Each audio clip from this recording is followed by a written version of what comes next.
और वृंदावन का प्रेम उन पर ऐसा चढ़ा कि वो गोपी भाव में रहने लगे। और कैसा गोपी भाव?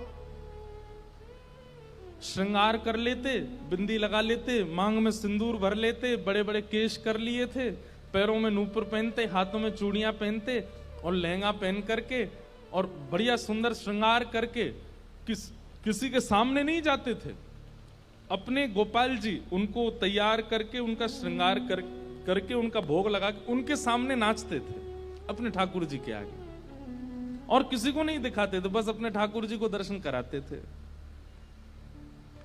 नाचते थे, गाते थे, रिझाते थे, और फिर नाचते नाचते फिर प्रसादी सिद्ध करते, प्रसादी सिद्ध करके फिर राजभोग करा देते, व्यारू करा देते, कलेऊ करा देते, ठाकुर जी के अष्टाम लीला करते, अष्टयाम भोग धराते, लेकिन नृत्य और गायन ये दो सेवा नहीं छोड़ते थे।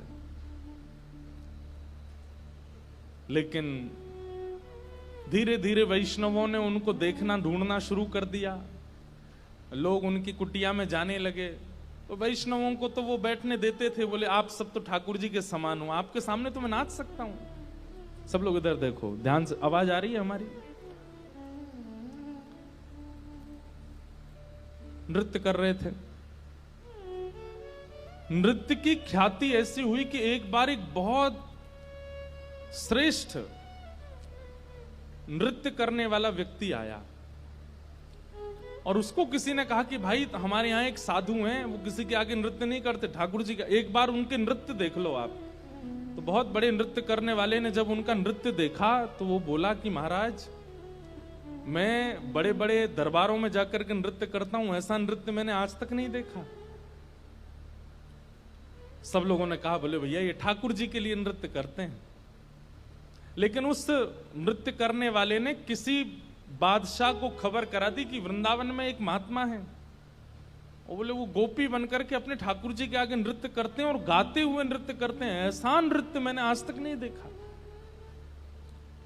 बादशाह के तो मन में आ गई कि मुझे उनका नृत्य देखना है, और प्राचीन काल के राजाओं के मन में आ जाए और वो ना मिले तो वो तो मारने तक आतुर हो जाते थे। उन्होंने अपने सैनिकों को भेज करके कहा कि आपको नृत्य करने के लिए बादशाह ने बुलाया है, या तो चलिए, और अगर आप इनकार करोगे तो आपकी कुटिया जला देंगे, आपके ठाकुर जी छीन लेंगे और फिर कभी नृत्य करने लायक बचोगे नहीं। ऐसी स्थिति पड़ गई। रोने लगे अपने ठाकुर जी के आगे, बोले नाथ मेरा नृत्य किसी और को रिझाने के लिए नहीं है,